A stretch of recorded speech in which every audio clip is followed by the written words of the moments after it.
তোর 6টা মেয়ে, আরেকটা যদি পেটেরটা মেয়ে হয় তোরে তালাক।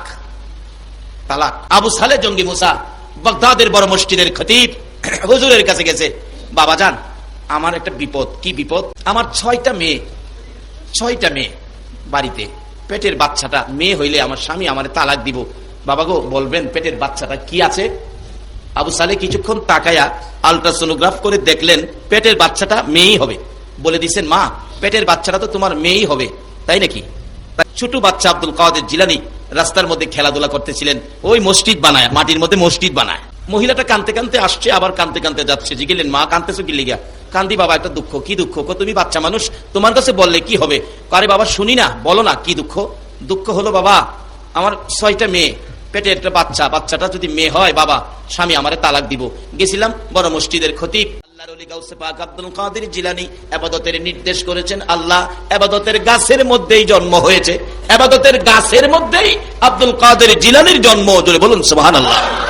শুধু আমরা না, আজকে তো আমরা শুধু জীবনী শুনি, কারণ আমাদের মা বাবার মধ্যেও তো এই গুণগুলি নাই। কিন্তু এই ইবাদতের সিঁড়ির শাখা কোত্থেকে পাইলেন? আব্দুল কাদের জিলানী রাহমাতুল্লাহর ইবাদতের জন্য এত পাগল কোত্থেকে হলেন? এনে ইবাদতের গাছের মধ্যেই জন্ম হইছে। আমরা তো ছোট সময় কত কিছু করে খেলি। গাউসে পাকের জীবনীতে পাওয়া যায় উনি 2.5 বছর 3 বছর 4 বছর বয়সে যখন খেলাধুলা করতেন উনি মসজিদ বানাইতেন, মাটির মধ্যে মসজিদ বানাইতেন, নামাজের বিছনা বানাইতেন। কিভাবে মসজিদ, কিভাবে নামাজ, এগুলি বাচ্চাদেরকে দেখাইতেন, বাচ্চাদেরকে দাঁড় করাইতেন, উনি ইমামতি করতেন। জোরে জোরে কন্যা সুবহানাল্লাহ। বাবা কেমন মা বাবা! মা বাবার মধ্যে যে ছিল ইবাদত, আসলে মা বাবার মধ্যে যেটা থাকে এটা তাসির সন্তানের কাছে পড়ে। বাস্তব আব্দুল কাদের জিলানী রহমতুল্লাহর বাবা যিনি আবু সালেহ জঙ্গি মুসা, আপনাদের মতো যুবক যখন ছিলেন, বিয়ে শাদী করেন নাই, উনি তখনও ইবাদত করতেন। আমরা তো রেডিমেড ইবাদত, বিয়ের আগে কিছুদিন টুপি টাপি লাগাইয়া ভালো দেখায়, যাতে এলাকার লোকজন বিয়ের প্রস্তাবে কেউ জিজ্ঞেস করলে মানুষে বলে না সেটা খুব ভালো নামাজ। কিন্তু গাউসে পাকের বাবা বিয়ার আগেই নামাজ পড়ে। আমরা তো সিজনালি নামাজ পড়ি, সামনে কোনো সুযোগ সুবিধা পাইবার লেগা। কিন্তু গাউসে পাকের বাবা নামাজ পড়ে বিয়ের আগেই। একবার নামাজ পড়তে গিয়ে উজু করতে গেছে, নদীতে দেখে একটা ফল বাইসা যাইতেছে গা। দেখে পারি এত সুন্দর ফলটা বেসে দেবো গা, এটা তো নষ্টই পানির থেকে, আমি ফেটে কি দাসে গরিব মানুষ খাইলাই না, আইনা খাইছে। খায়া উজু করতে গেছে, বিবেক বাধা দিছে, কাঠটা খাইতেছস? আরে কাঠটা খায়া উজু করতেছস? কার ফল খাইছস? কোয়া খাইছস? অন্যজনের ফল খাইছস? কিতাবে আছে একটা নলা খাবার যদি কারো পেটে হারামের থাকে 40 দিন পর্যন্ত নামাজ পড়লে একটা সেজদাও কবুল হবে না। এক নলা খাবার হারামের থাকলে 40 দিন পর্যন্ত একটা ডাকও আমার আল্লাহ শুনে না। ওই পরিষ্কার হয়ে গেল, পরে ডাহিস। দেখছেন না পোলাপান অপরাধ করলে বাবারে ডাক দিলে বাবা কি কর, তুই আমারে বাপ ডাহিস না, তুই আমারে বাপ ডাহিস না। বাবা বিরক্ত হয়ে গেছে এর ব্যবহার আচার আচরণে। একটা বাপ পর্যন্ত ছেলে ডাক দিলে আমারে বাপ ডাহিস না। হারাম খায়া ডাকলে আল্লাহ তো আমারে ডাহিস না, তোর মুখটা হারাম করে ফেলেছস। এই মুখটাকে আমারে ডাকবে পবিত্র রাখার জন্য তোর মার পেটে আমি সিস্টেম করেছিলাম, মার নাপাক রক্ত খাওয়াইয়া তোরে পালছি বান্দা, কিন্তু মুখে খাওয়াই নাই, মুখটা পবিত্র রেখেছি। দুনিয়াতে আইসা তুই আমারে আল্লাহ বলে ডাকবি, আমার নবীর দুরূদ পড়বি, আর এই মুখটা দিয়ে কোরআন শরীফ পড়বি। আর তুই, আমি পবিত্র রাখলাম মার পেটে মুখটা, মার নাভির সাথে 5 ফিট করে তোরে রক্ত খাওয়াইছি, মুখে খাওয়াই নাই, যেহেতু রক্ত হারাম। আর এই হারাম দুনিয়াতে খাইয়া আমারে ডাহস, আমারে ডাহিস না, ডাকলেও কোনো লাভ হবে না। গাউসে পাকের বাবা আবু সালেহ জঙ্গি মুসা কোন গাছ থেকে গাউসে পাক জন্ম হয়েছে? আল্লাহু আকবার বলো। ফল খাইয়া নিজেকে নিজে বাধা সৃষ্টি হয়ে গেলেন। উজু করে নামাজ পড়লে কি হবে? 40 দিন পর্যন্ত পড়লেও ডাক শুনবে না। দুনিয়াতে তো শুনবেই না, আখেরাতেও আমাকে এই ফল ওয়ালা যদি দাবি করে আমার ফল খাইছে, এটার জব না দিয়ে হাসরের ময়দানে একটা কদম সামনে যাইতে পারবি না। তাহলে নামাজ পড়ে আগে যার হক খাইছস সেটা মাফ লয়ে এলো। হাঁটতে হাঁটতে জিলার নদীর কিনার দিয়া, নদী কোথেকে আইছে যাইতেছে, যায় দেখে নদীর পারে বহু দূরে একটা বাগান, ফলের বাগান। এই তো পাইছি, নিশ্চয়ই এই বাগান থেকেই ফলটা গেছে, যেহেতু নদীর পারে। এক বেচারা বসা দেখে বেচারার কাছে অনুরোধ করতেছে, বাবা আমার মাফ করে দেন, মাফ করে দেন। এই কি রে বাবা, কি কি হয়েছে? কি? আমি জিলান থেকে আইছি, আমার মাফ করে দেন। কেন কেন? এই বাগানের একটা ফল মনে হয় সম্ভাব্য, এই বাগানের শিউর না, এরপরও মাপ চাইয়া বইয়ে রয়েছে। কইবা আসে আর কইবা না, কত ফল বাগানের সামনে ফাইরা খায়, জাগারে মাপ চায় না, আর তুই ফানিতে খাই আইসস মাপ নিতে। বাবা আসলে এটার মালিক তো আমি না, এটার দারোয়ান আমি। মাপ নিলে বাগানের ভিতরে যাই দিব, ভিতরে বাগানের মালিকের বাড়ি, নাম হইলো মালিকের নাম দরবেশ আব্দুল্লাহ ইবনে সুয়াইমি, তার কাছে যাইতেইব। কোন কি তা আগে কইলেন নাই মাপ সাহেব হইছি, বেটা তোর কার্যকলাপ দেখতেছি বাগানের ফল ফাইরা খাইয়া মাপ চায় না, আর তুই পানিতে খাইয়া মাপ চাইতেইছস, তুই কেমন মানুষ রে বেটা, তোরে দেখবার লাগে আমার মন চাইতেছে। আচ্ছা বাবা যাও ভিতরে যাও, মাপ লই আও। ডাকতেছে দরবেশ আব্দুল্লাহ ইবনে সুয়াইমি বাড়িতে আছেন? আছি তো। আইয়েন একটু বাইরে আইছে। আইসে বলে ভাবে ধরছে, হুজুর আমারে মাফ করে দেন। আর কি ব্যাপার বাবা? আমি আপনার বাগানের ফল খাইছি। কই আপনারা তো কোনোদিন দেখি নাই, কোত্থেকে ফল খাইছেন? আমি জিলান থেকে খাইছি। আর জিলানতে এখানে ফল খাইছেন কেমনে?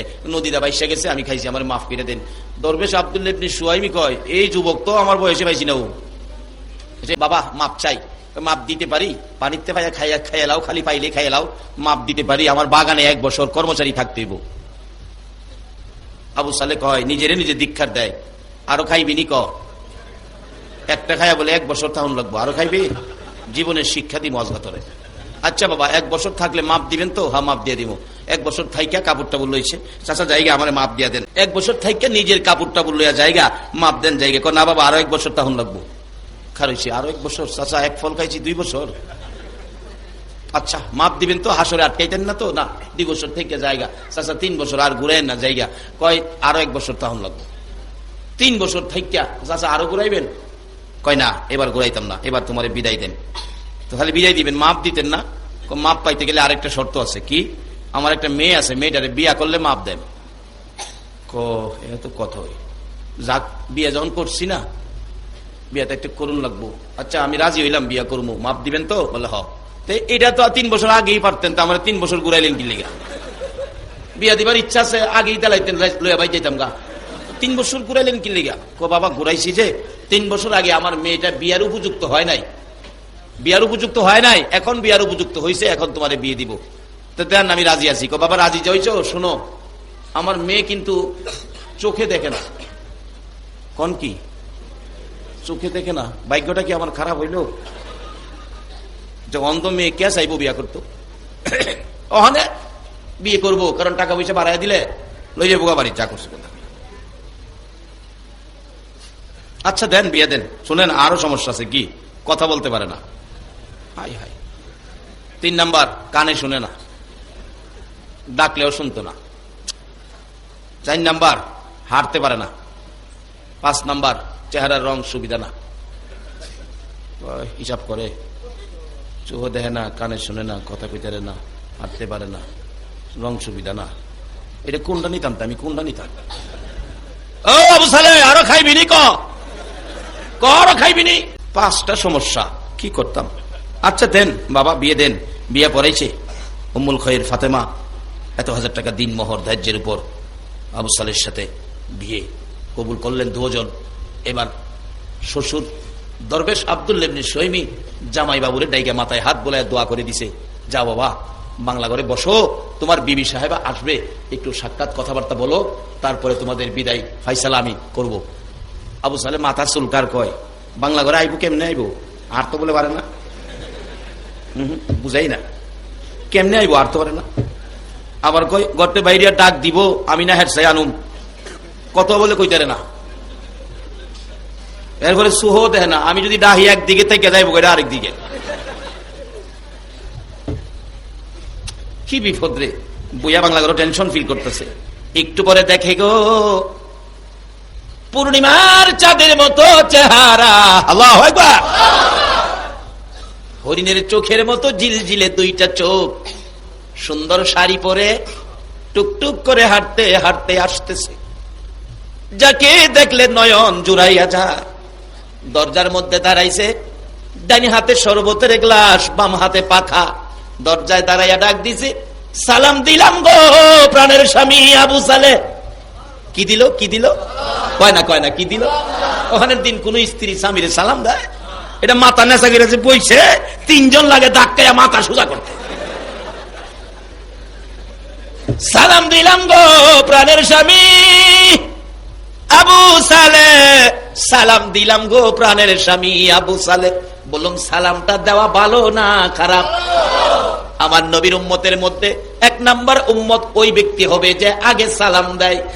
রাসূল বলেছে আমার উম্মতের মধ্যে যারা আগে সালাম দিবে তারা 1 নাম্বার উম্মত হবে। 1 নাম্বার।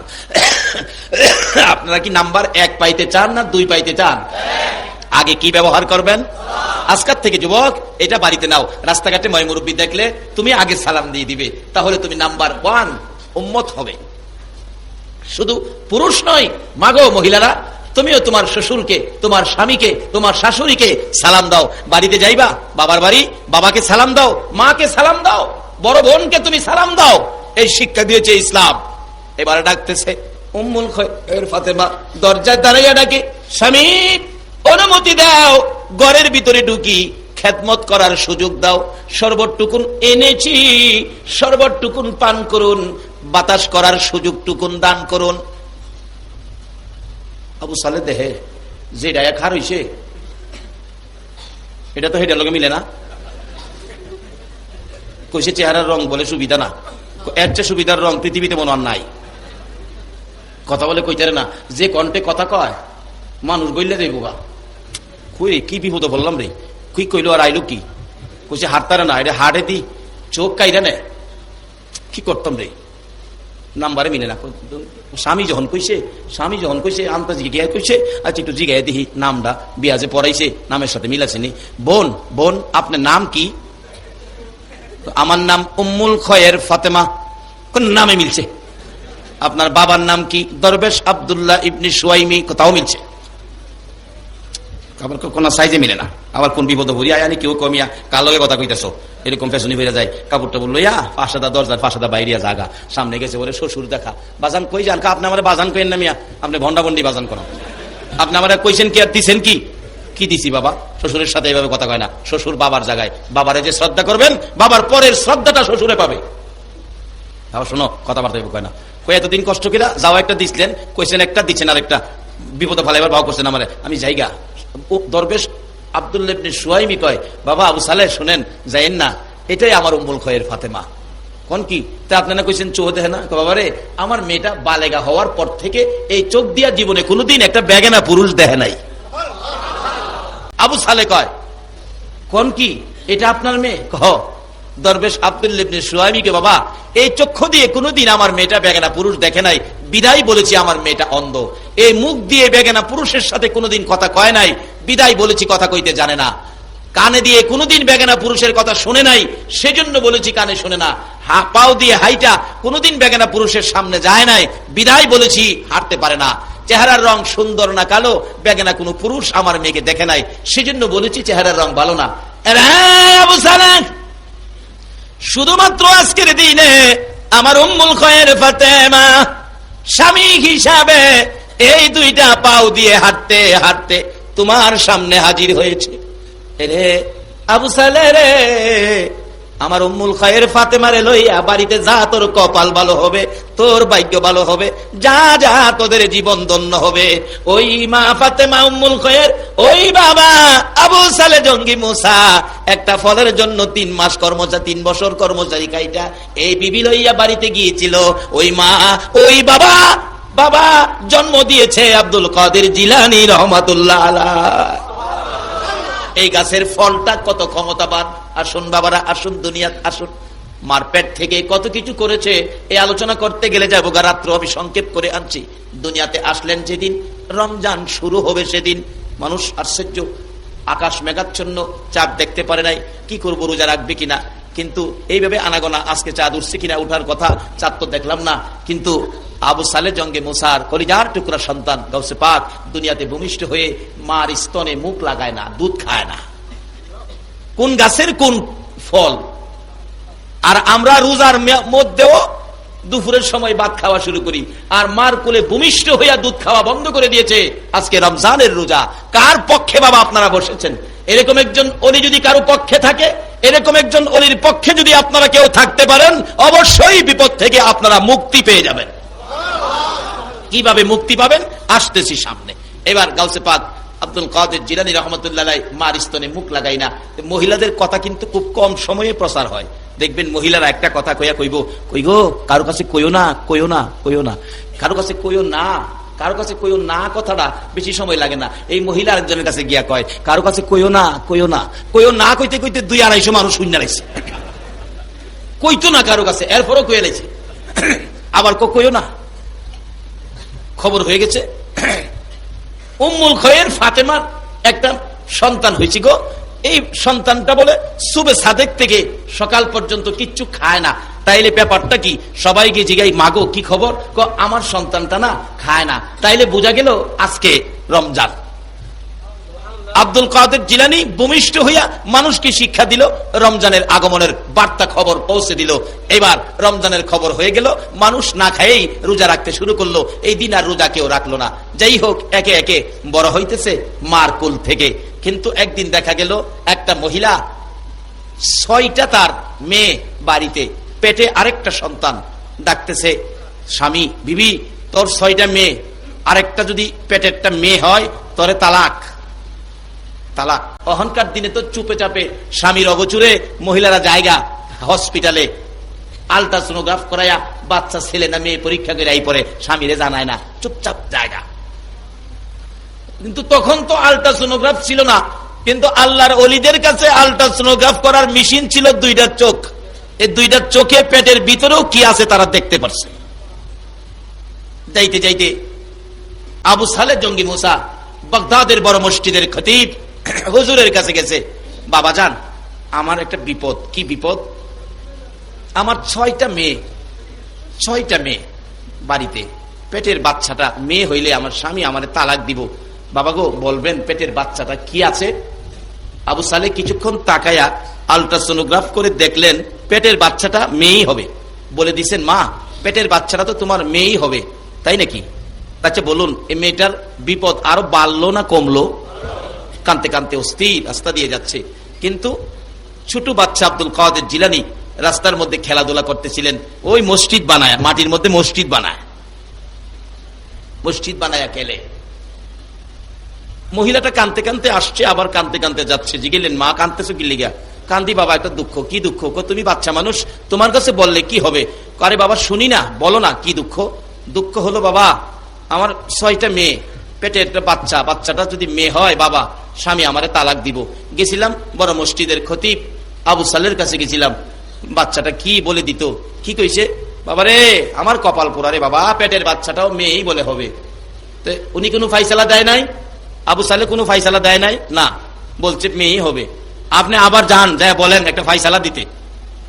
কারণ অলির কাছে গিয়ে যদি কিছু ফাইসালা না পায়, তাহলে অলির কাছে গিয়া লাভ হইল কি? ডাক্তারের কাছে গিয়া যদি চিকিৎসা না পায়, তাইলে ডাক্তারের কাছে গিয়া লাভ হইল কি? বাচ্চা পিচ্ছি কি কয় দেখছেন নি? আমরা দেশের পিচ্ছিরা এটা কইবার ক্ষমতা ভাইব, কারণ গাছ যে আমরা বালা না, ফল ভালোই করতে। এবার আবার বাচ্চার কথায়, আব্দুল কাদের জিলানীর কথায় গেছে, গিয়ার সামনে খাড়াইছে। আবু সালে জিগায়, কি ব্যাপার কি? বাবা রাস্তার থেকে একটা বাচ্চা ছেলে আমারে পাঠাইছে, ডাক্তারের কাছে আইলে চিকিৎসা না পাইলে কি লাভ হইল? আমি সমস্যা আছি, আমার একটু সমাধান। যাও বলছি, মেয়ে হবে আর সমাধান কি? হ্যাঁ যাও। এই বলছে কি? আমার দমক দিয়ে তারাই দিছে। আবার জানছে, আবার যান, আবার যাইতাম, যান।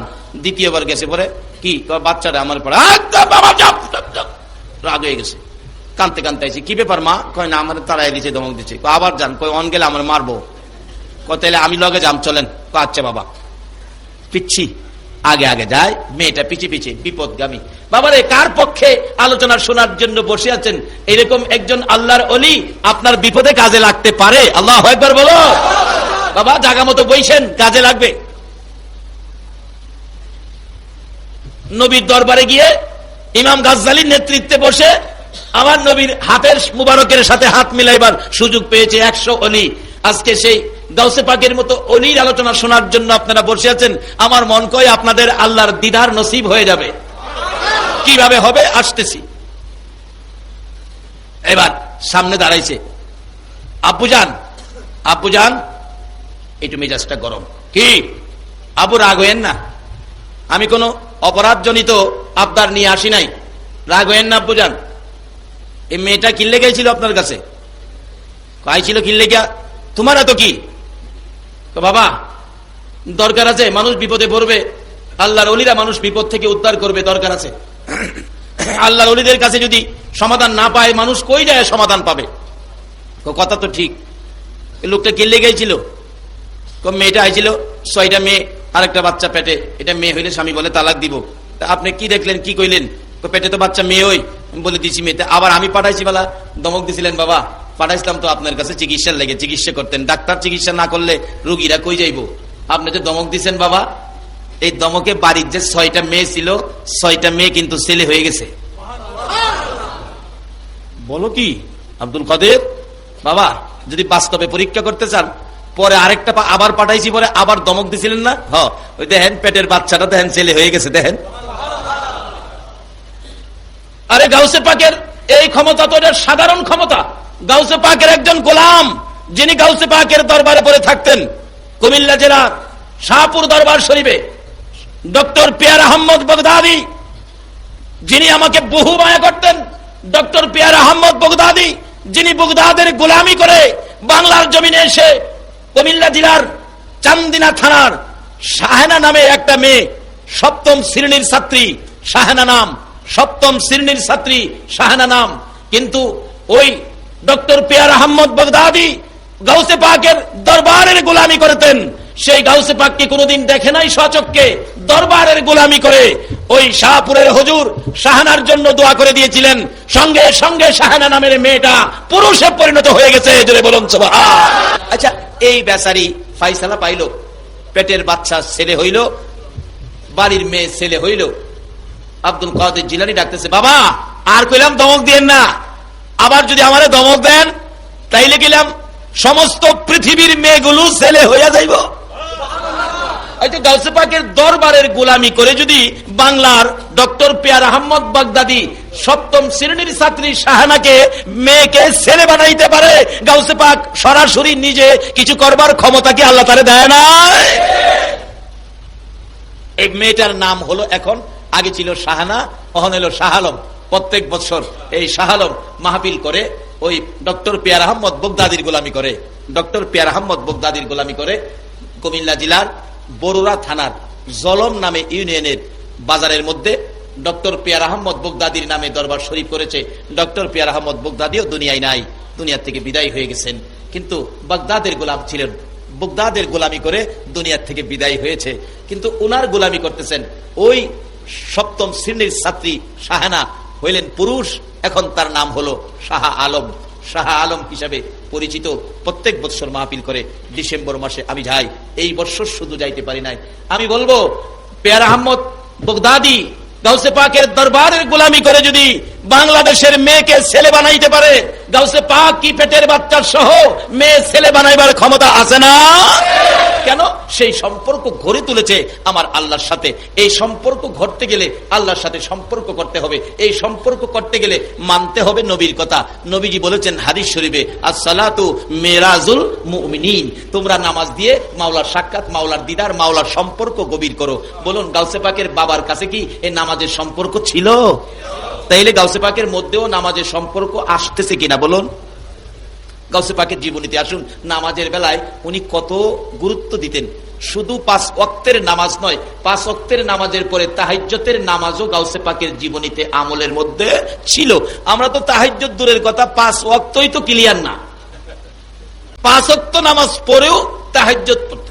একদিন গাউসে পাক তাহাজ্জুদ পড়তেছে, এমন টাইমে খান বাহাদুর ইবলিস আল্লাহর আরশ কুরসি সাজায়া আল্লাহর বেশ ধরছে। হ্যাঁ, আল্লাহ হইছে, আয়া গাউসে পাকের সামনে হাজির হয়েছে। আব্দুল কাদের, কি ভদ্র নম্র দেখেন না। আব্দুল কাদের ইবাদতের মধ্যে, গাউসে পাক, তোমার ইবাদতে আমি আল্লাহ, কি নম্র ভদ্র ভাষা, তোমার ইবাদতে আমি আল্লাহ ঠিক থাকতে পারলাম না, আরশ কুরসি লইয়া তোমার সামনে এসে গেছি। গাউসে পাক কোরআনে হাফেজও ছিলেন। কি কোরআনে? কোরআনের ভিতরে ডুব দিছে যে কোথাও কোরআনে এই বিধান আছে কিনা, বান্দা ইবাদত করলে আল্লাহ আরশ লয়ে আই পড়ে। দেখে কোরআনের ভিতরে কোথাও এই নির্দেশ নাই, আল্লাহ আসে না। আল্লাহ খুশি হয় কিন্তু আরশ লয়ে আসে না। অবশেষে ডাক দিয়া কয়, তুই আল্লাহ না, তুই ইবলিস। কিন্তু গাউসে পাকের এই ক্ষমতা আছে দেখে না ধরছে কি কর। আর আমরার মতো একজন মানুষের কাছে যদি আয়া কইতো এই সাজ সরঞ্জাম লইয়া আমি আল্লাহ বলছি, তাইলে কি ফাও হয়ে গেলাম, বললে না আল্লাহ গো। বলুন, শয়তানের ফাও বললে ঈমান থাকবো?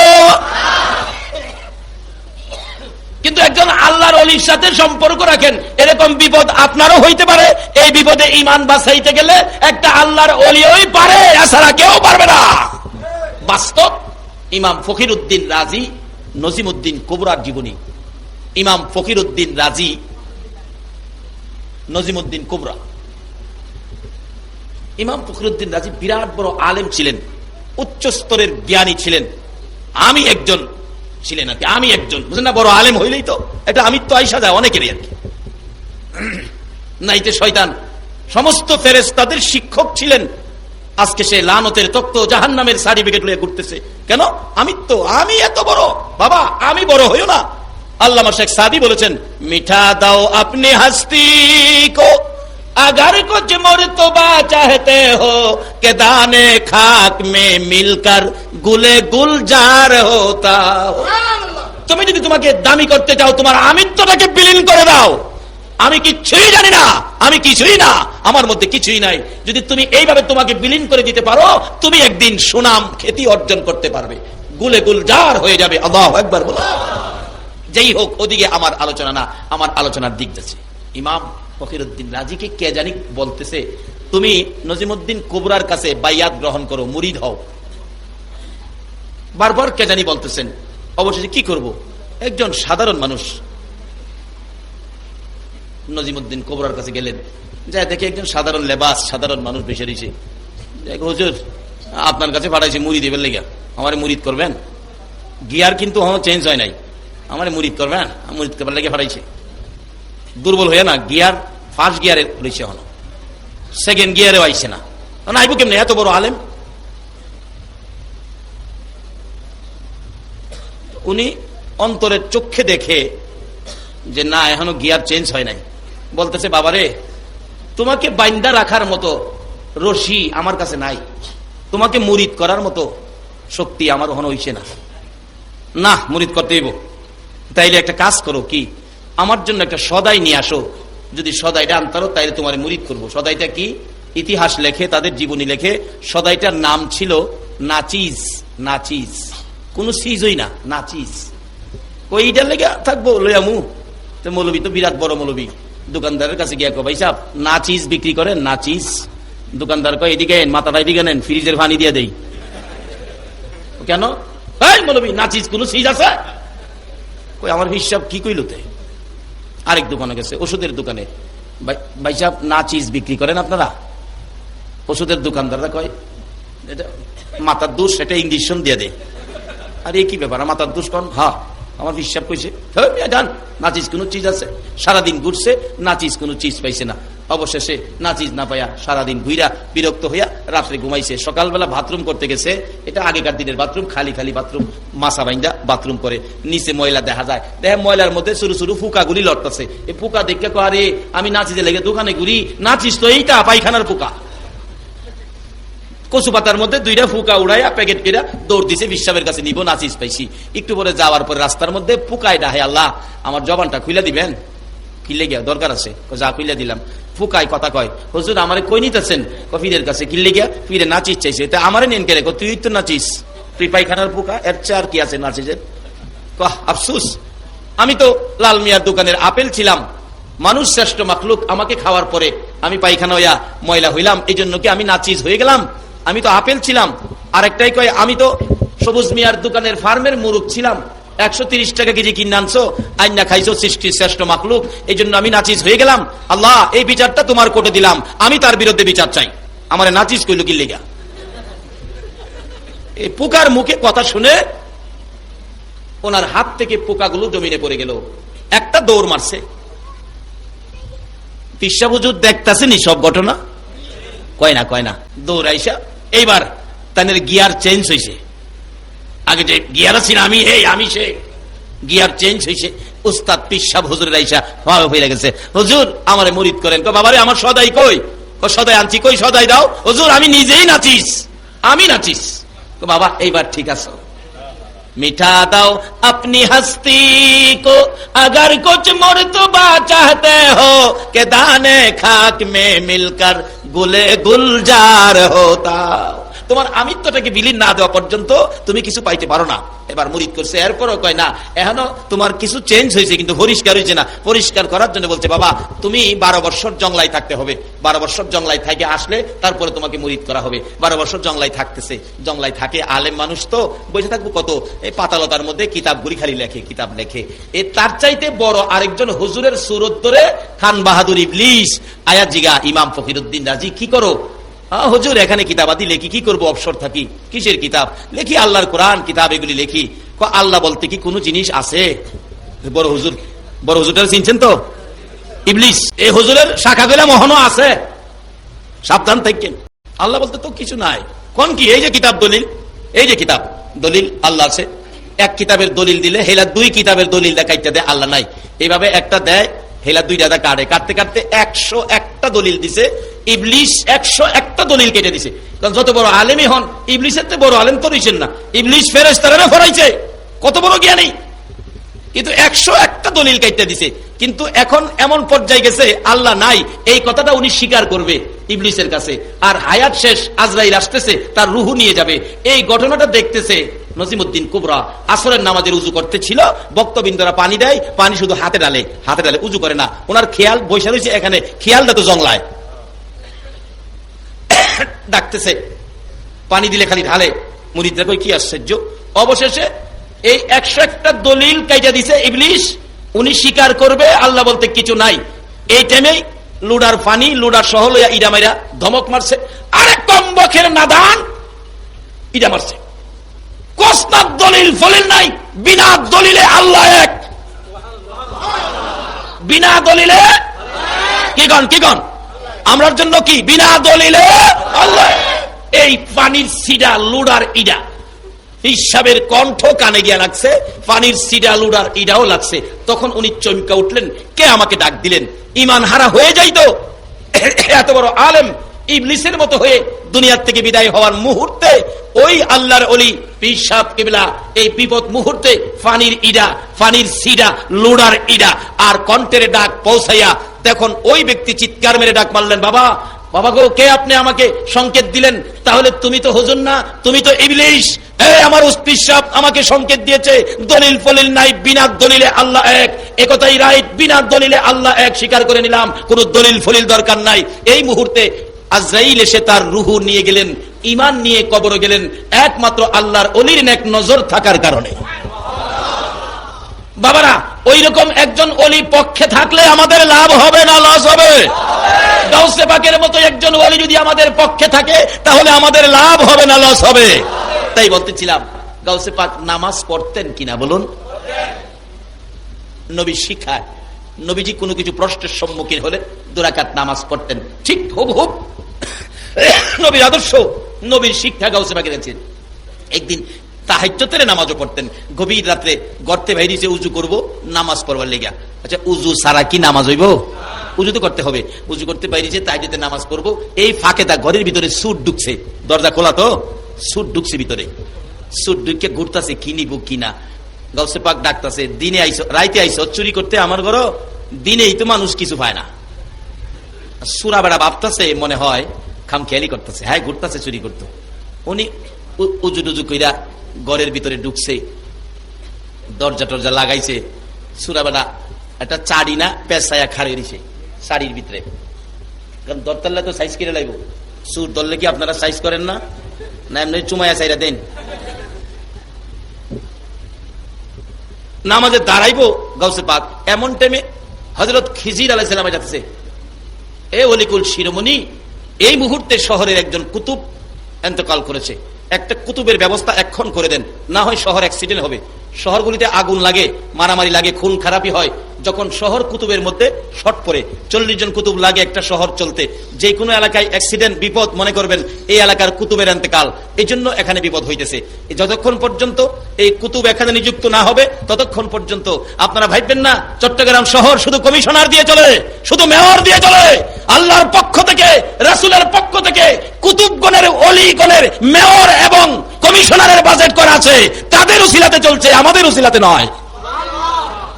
আবার আসুন সেই দরজাগুলি আবার আমরা খুলি, সেই দরজার সাথে আমরা সম্পর্ক রাখি। এবার গাউসে পাক বলতেছে এত রাত্রে আইসেন কুতুবের লেগিয়া, কই যাবো না এখন দিতে হবে, এত রাত্রে আইসেন এখন কোত্থেকে দিব, আচ্ছা একটু অপেক্ষায় থাকেন দেখি। ডাকতেছে, এই শাড়ির ভিতরে তুই কে, আয় বাইরিয়া। সুরে না দেখলেও গাউসে পাক দেখেনি, আয় বাইরে আয়। হ্যাঁ কয় আমার মনে হয় এমনি বই দেখাইতেছে, বাইরে না। আবার করে তুই মুখের ফুলা ইমুক না, বাপের নাম লইয়া কইতেছে, বাইরে আ চুরি করতে আসলি, বাইক বলা আয় দিকে আয়। কি করবো, আয়া দৌড়ে ভাইয়া ফিরে গেছে, হুজুর আমারে মাফ করেন, আমি আর জীবনে আপনার বাড়ি চুরি করতে আইতাম না। আরে মাফ করবো আল্লাহ, তুই একটা কাজ কর, কি উজু কইরা যা। সুরে রে কয় উজু কই নাই তো, সুরে কয় উজু কইরা আয়া, উজু করবার লেগে যাই লই না, খালি গর্তে বাইরিছে যাই। আর আমার ধরে রাখতে পারবো, গর্তে বাইরে আই পড়ছি, দিচ্ছে দৌড়, দৌড় দিচ্ছে, খালি মাঠ যাইবো গা, গিয়া টিনের বেড়াত ফট লাগে, ফাম কেরা এইদিকে দৌড় দিচ্ছে টিনের বেড়া।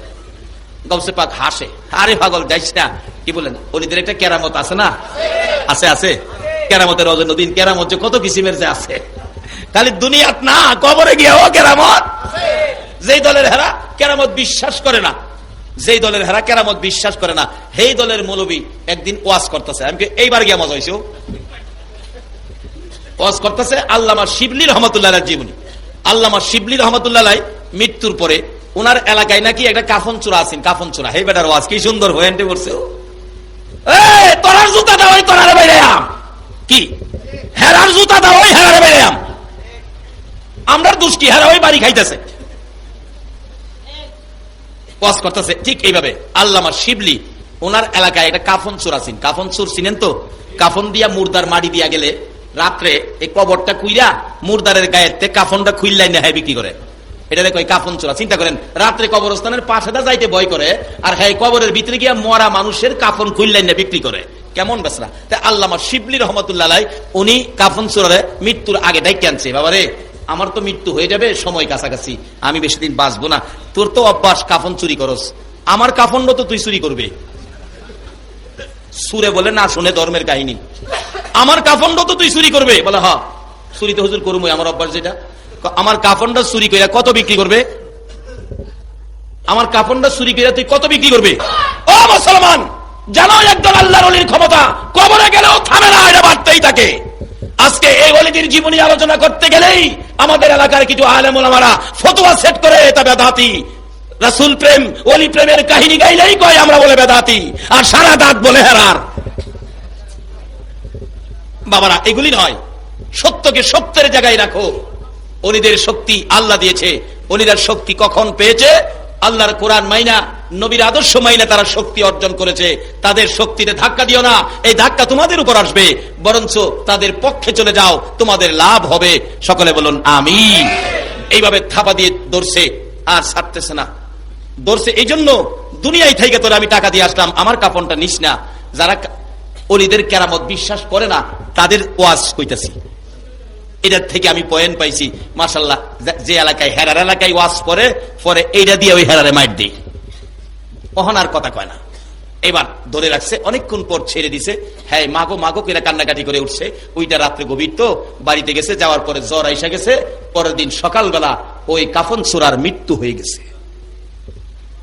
আল্লাহ বলছে আমার ওলিদের সাথে যারা বেয়াদবি করবে আমি তাদের বিরুদ্ধে যুদ্ধ ঘোষণা করব। আল্লাহর সাথে কি যুদ্ধ করে আপনারা কেউ পারবেন? গাউসে পাকের জীবনীতে ইবাদত ছিল বিদায়, ইবাদতের মধ্যে দাঁড় করাইছে সুর বেড়ারে 2 রাকাত নামাজ পড়। হ্যাঁ হুজুর আমি নামাজ পড়তাম, আর বেটা কথা কইতে নামাজ, হুজুর আমি নামাজ জানি না, আর বেটা কেন কেমনি বলুন, আরে দাঁড়া। আচ্ছা গাউসে পাক তো নামাজ পড়ে আল্লাহর সাথে সম্পর্কের জন্য, কারণ নবীজি হাদিস শরীফে রাস্তা খুলে দিয়েছে, আসসালাতু মেরাজুল মুমিনিন, নামাজের মুমিনের জন্য নামাজ হলো মাওলার দিদার, মাওলার সাক্ষাৎ পাওয়ার বাহন। 1 রাকাত নামাজ। আল্লাহ কয় বন্ধু তোমার লগে যেমন মেরাজে রফরফ বুরাব পাঠায় দেখা করছিলাম, আর তোমার উম্মত যদি 2 রাকাত নামাজে খাড়ায়, 1 রাকাত নামাজ রফরফ বানাবো আর 1 রাকাত নামাজ বুরাক বানাবো, আমি মাওলার দিদার দেখাইয়া দেব। সেই একমাত্র মাওলার দিদারের জন্য একমাত্র বস্তু হলো নামাজ, নবীর শিক্ষায়। এই নবীর শিক্ষায় শিক্ষিত হওয়া আমাদের দরকার আছে কিনা বলুন? কেন নবীর শিক্ষায় শিক্ষিত হবেন না? আমার নবী আপনার আমার জন্য 63 বছর জিন্দিগি কত কষ্ট করেছে, কত ব্যথায় নবী ব্যতীত হয়েছে। কত দুঃখ। মা আয়েশা সিদ্দিকার জীবনী খুললে পাওয়া যায়। মা আয়েশা প্রশ্ন করেছিলেন, ইয়া রাসূলুল্লাহ, জীবনে কতদিন কত জায়গায় মার খেয়েছেন, কোন দিনের মায়ের আপনার কাছে বেশি কষ্ট মনে হয়েছে, দুঃখ লেগেছে বলুন? আমার নবী চোখের পানিগুলো গাল বেয়ে বেয়ে জর্জর করে ছেড়ে দিলেন। আয়েশা রে, মায়ের কথা মনে করিস না রে আয়েশা, সবচেয়ে বেশি কষ্ট রে তাইবের জমিনের যুবকদের মাইরে পেয়েছি। আমার নবী কিছুক্ষণ চুপ করে থেকে আবার বললেন চোখের পানি ছেড়ে দিয়ে, আয়েশা, তাইবের জমিনের মায়ের কথা, তাইবের জমিনের দুঃখের কথা, কষ্টের কথাও আমি নবী বুইলা যাই রে যখন আমার গুনাহগার উম্মতের কথা মনে হইয়া যায়। কেন নবী মনে করবেন না? মা আয়েশা সিদ্দিকা বলেন, আমার নবী তাইবের জমিনের মায়ের কত ব্যথা কত কষ্ট আমি একদিন প্রশ্ন করেছিলাম। আমার নবী গোসল করে হুজরায় ঢুকলে অনুমতি চাইলাম, ইয়া রাসূলুল্লাহ অনুমতি দেন আপনার চেহারা মুবারকে তোল মালিশ করব। তোল মালিশ করার জন্য যাইয়া দেখি আমার নবীর চেহারা এত সুন্দর চোখ ফিরানো যায় না। এই সুন্দর চেহারার মাঝে মাঝে কালো কালো দাগ, বসন্তের দাগের মতো চামড়ার ভিতরে গর্ত হইয়াছে। মা আয়েশা হাত বুলাইয়া বুলাইয়া দাগগুলোর মধ্যে চিহ্নিত করে আঙ্গুল দিয়ে চাপা দিয়ে ধরে ধরে বলতেছেন, হুজুর হুজুর গো, এই সুন্দর চেহারা এ দাগগুলো কিসের? আমার নবী চোখের পানি ছেড়ে দিলেন, আয়েশা রে, ও আয়েশা, সব কথা আমাকে প্রশ্ন কইরা জিগাইও, এই দাগের কথাগুলো আমার জিগাইও না। এই দাগের কথা মনে হইলে আমার কলিজা মানাইতে পারি না রে আয়েশা। এই দাগগুলো হলো তাইবের জমিনের যুবকদের পাথরের আঘাতের দাগ। আয়েশা রে, বিনা অপরাধে, বিনা দোষে, বিনা কারণে কোনো দোষ করি নাই, কোনো ব্যথা দেই নাই, কারো কোনো ক্ষতি করি নাই রে আয়েশা, বিনা অপরাধে বিনা দোষে রে। যুবকেরা আমাকে চারদিক ঘেরাও করে মারতে মারতে সমস্ত শরীর ক্ষত বিক্ষত, একবার নয় দুইবার নয় তিনবার করে আমাকে বেহুশ করে ফেলেছে। আমি রক্ত মাখা দুইটা হাত বাড়াইয়া বলেছিলাম, এরে যুবকেরা, আমারে কোন অপরাধে মারো, আমারে কোন দোষে মারো, আমি কি ক্ষতি করেছি, কেন তোমরা আমারে মারতেছো? তোমরা এইভাবে আমারে আর মাইরো না, আমি সহ্য করতে পারি না রে যুবকেরা। তোমাদের কি মায়া লাগে না, দয়া লাগে না? তোমরা শুনো আমার দুঃখের কথা। যুবকেরা রে, আর মারিস না, আমার মা নাই, আমার বাবা না। এরে আয়েশা কোন কথাই শুনলো না রে, এইভাবে আমাকে মারতে মারতে তিনবার করে বেহুশ করেছে।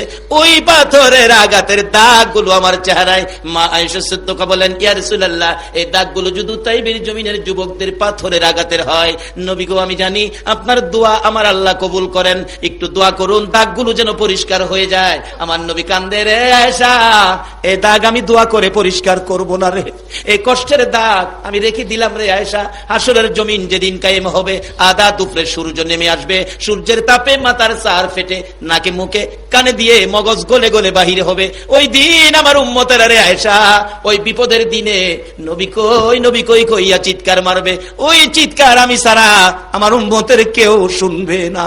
আয়েশা রে, ওই চিৎকার শুনে আমি নবী আমার বিপদগামী উম্মত গুলো লইয়া রে এক একটা দাগের বিনিময় কোটি কোটি গুনাহগার উম্মতের নাজাতের দাবি করব।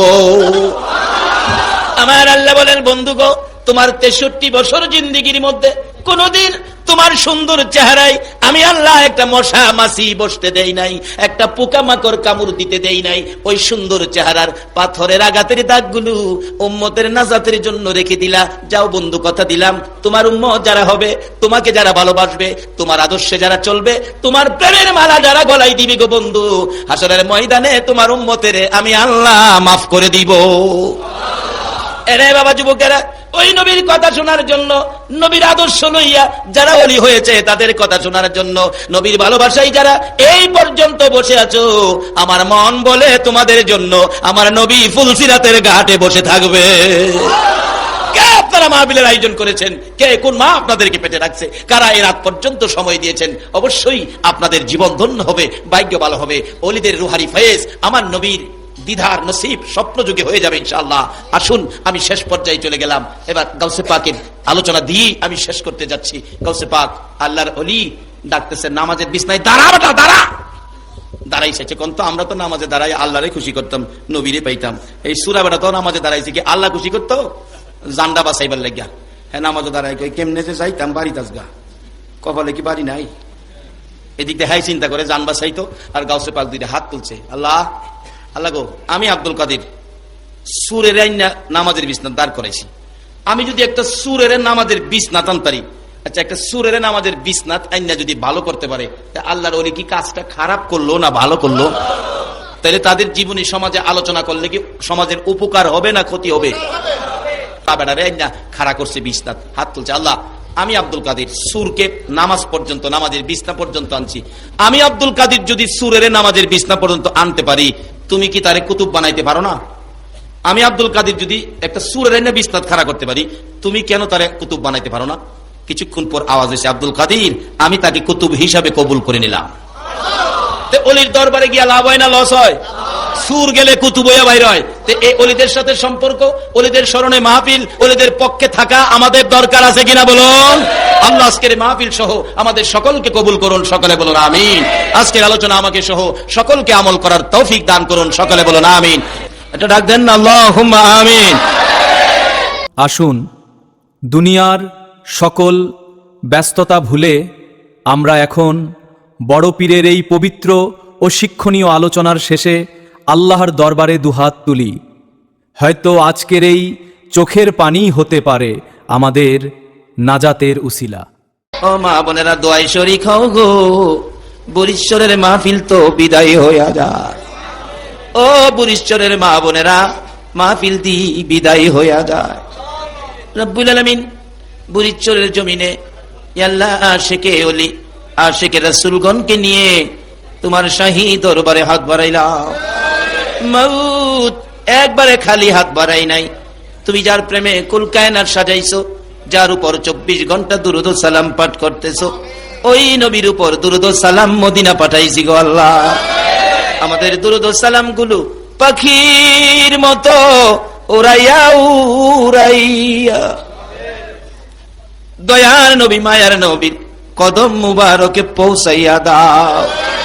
দুরূদ ও সালাম উসিলা করে, আজকের মাহফিল উসিলা করে আমরা যারা হাত বাড়াইছি, আমাদের তামাম জিন্দেগীর গুনাহগুলো ক্ষমা করে দাও মাবুদ। আমরা জানি না কিভাবে ডাকলে আমাদের ক্ষমা দিবা, আমরা জানি না কিভাবে ডাকলে তুমি খুশি হইবা। তোমার নবীর উপর দুরূদ সালাম মদিনা পাঠাইয়া গাউসে পাকের জীবনী আলোচনা শেষ করিয়া তোমার শাহী দরবারে হাত বাড়াইছি। আল্লাহ গো, তোমার নবীর উপর দুরূদ ও সালাম গাউসে পাকের জীবনীর উপর উসিলা করে আমরা যারা হাত বাড়াইছি, আমাদের তামাম জিন্দেগীর গুনাহগুলো ক্ষমা করে দাও। ইয়া আল্লাহ, কে কত গুনাহ করেছি তুমি যদি হিসাব জিগাও গো, আমরা কেউ হিসাব দিতে পারবো না। শুধু শুধু লজ্জা পাবো। আমরা আখিরি নবীর উম্মত, লজ্জা দিলে তোমার কি লাভ হবে গো আল্লাহ? লজ্জা দিও না। তার জীবনে কত গুনাহ হিসাব জিগাইও না। কে মেয়ে, কে পুরুষ, কে যুবক, কে বুড়া, কাউরে কিছু কইও না। এই মাহফিলের উসিলায় আমরারে তুমি মাফ করে দাও। ইয়া আল্লাহ, মা বাবা যারা দুনিয়াতে আছে হায়াত বাড়িয়ে দাও। মা বাবা কেমন জিনিস বুঝার তৌফিক ছেলে মেয়েদেরকে দান করে দাও।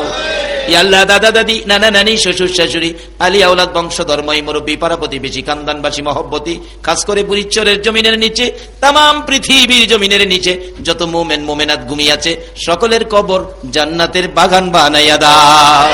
মাবুদ গো, এই মাহফিলের আয়োজন যারা করেছে, এই সোনার ছেলেরা, লক্ষ্মী ছেলেরা, একটা মাহফিল সাজাইতে কত কষ্ট, কত মানুষের কাছে গেলে কত কথা কইয়া ফিরাইয়া দিত, কতজনে দমক মারতো, ছেলেগুলি দমক সহ্য করে জান্নাতের বাগান সাজাইছে গো আল্লাহ। এই ছেলেগুলো রে তুমি কবুল করছো নি, এই ছেলেগুলো রে তুমি কবুল করছো নি গো আল্লাহ। এই আয়োজন যারা করেছে, এই আয়োজনে যারা সাহায্য সহযোগিতা করেছে, বুদ্ধি পরামর্শ দিয়েছে, দেশে বিদেশের থেকে যারা মাহফিলের খরচ যোগাইছে, আল্লাহ তাদের বংশধর মই মুরব্বী যারা কবরে, সবাইকে তুমি মাফ করে দাও। আল্লাহ গো, আজকের মাহফিলে যারা দূর দূরান্ত থেকে আসছে, সকলের আত্মীয় স্বজন বংশধর যারা কবরে, মাফ করে দাও। আমরা যারা হাত বাড়াইছি, আমাদের সকলকে তুমি নেক হায়াত বাড়াইয়া দাও। আমাদের মধ্যে যারা অভাবী, অভাব দূর করে দাও। যারা বিমারি, বিমার শেফা করে দাও। যারা নামাজি, নামাজ কবুল করে লও। যারা নামাজ পড়ে না, নামাজের বুঝ দান করে দাও। ইয়া আল্লাহ, যারা ব্যবসা করে ব্যবসায় বরকত দাও। যারা চাকরি করে পদোন্নতি দান করে দাও। যারা গৃহস্থী করে জমির ফসলে বরকত দাও।